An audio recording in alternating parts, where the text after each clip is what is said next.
So, talking about topic 2, macromolecules.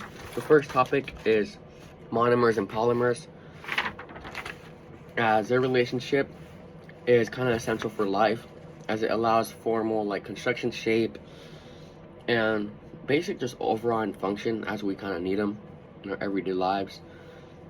As monomers, you can see here, they're the simple repeating subunits to form the larger, more complex molecules. Polymers, right here on the side, consisting of proteins, nucleic acids, carbohydrates, and lipids. And monomers, known as the building block, are amino acids, nucleotides, monosaccharides, which are known as like a simple sugar, as well as glycerol and fatty acids for lipids down here.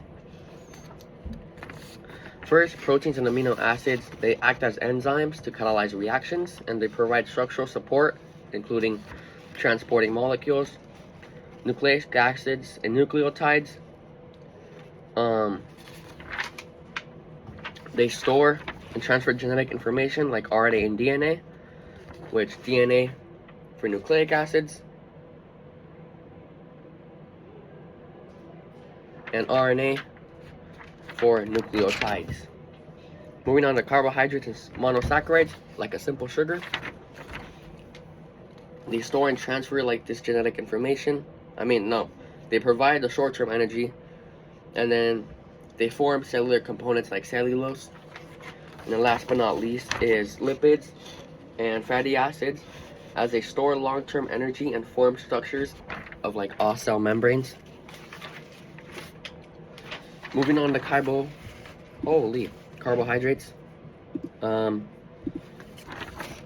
They're like I said before, they're micromolecules made up of sugars, as in the three different little topics, like monosaccharides, disaccharides, and poly, which each one meaning mono, 1 sugar unit, di, 2, and then poly, many sugar units.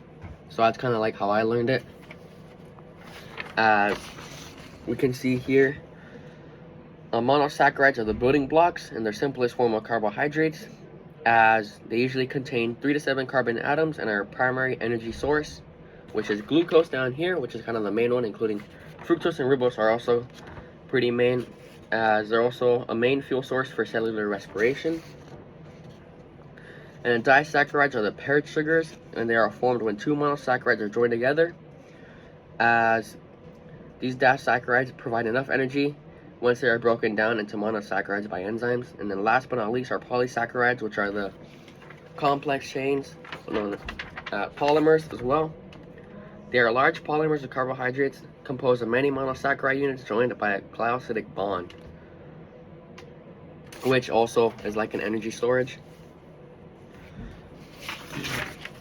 Moving on to lipids, they are macromolecules made up of fatty acid monomers, as their functions include structural support, energy, and then cell signaling, as they're typically nonpolar in nature and they do not interact with water, though some do. The main types of lipids are triglycerides, phospholipids, steroids, and waxes.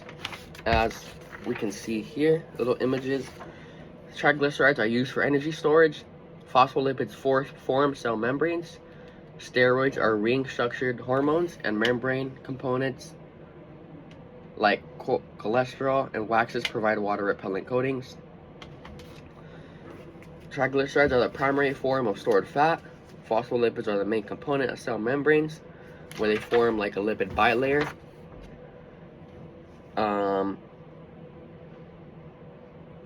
And then moving on to steroids and waxes, they are found in the cell membrane, influencing like the membrane's ability to really work.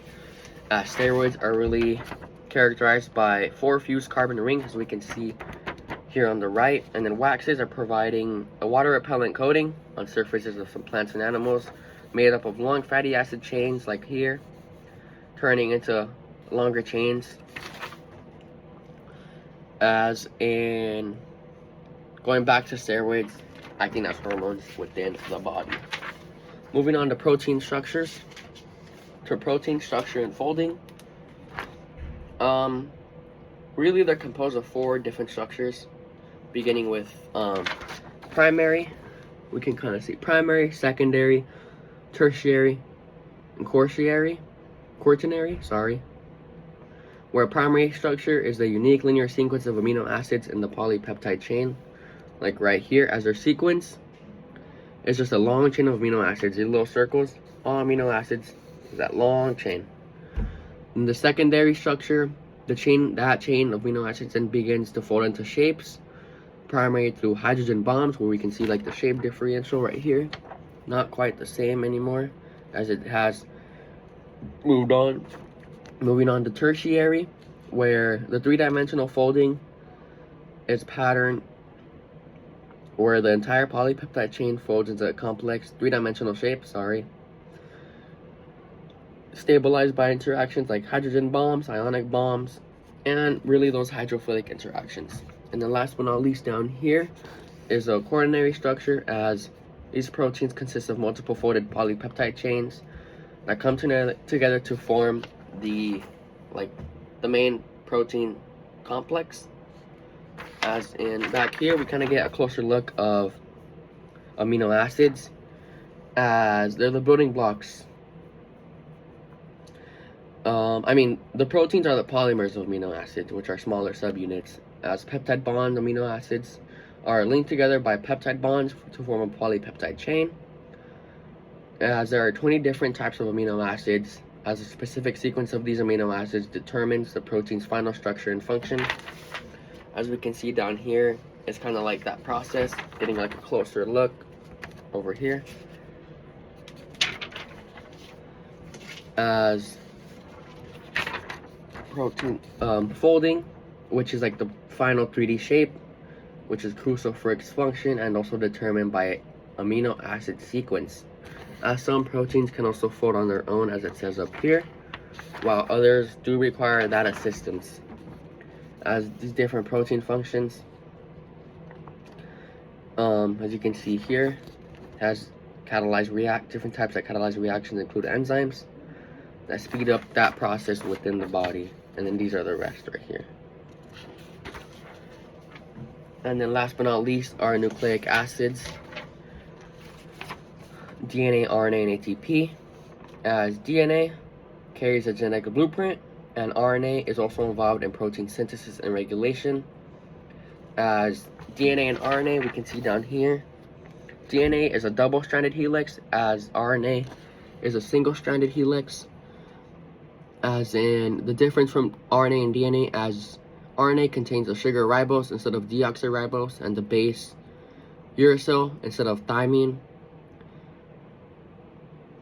As its monomer are nucleotides, which are composed of a ribose sugar, a phosphate group, and one of the 4 bases, including adenine, guanine, cytosine, and uracil. And then going back to DNA, their double-stranded helix are also made of polynucleotide chains that coil around each other, as we can see down here with that double-stranded helix. And these 2 strands are held together by a hydrogen bonds, with A always pairing with T to G. No, not T to G. A always with T, and G always pairing with C. You can get a closer look. And then moving on, lastly, the ATP. Their function is the main molecule unit of currency, energy transfers within the cells. Their structure is a single nucleotide composed of a sugar ribose with a nitrogenous base, adenine, and 3 phosphate groups. As energy release, when ATP provides energy, 1 or 2 phosphate groups broken off, converting into adenosine diphosphate and adenosine monophosphate, AMP. The relationship between DNA and RNA is a prosecutor for the synthesis of DNA and RNA, and its structure includes the same ribose sugar found in RNA. So that's topic 2, macromolecules.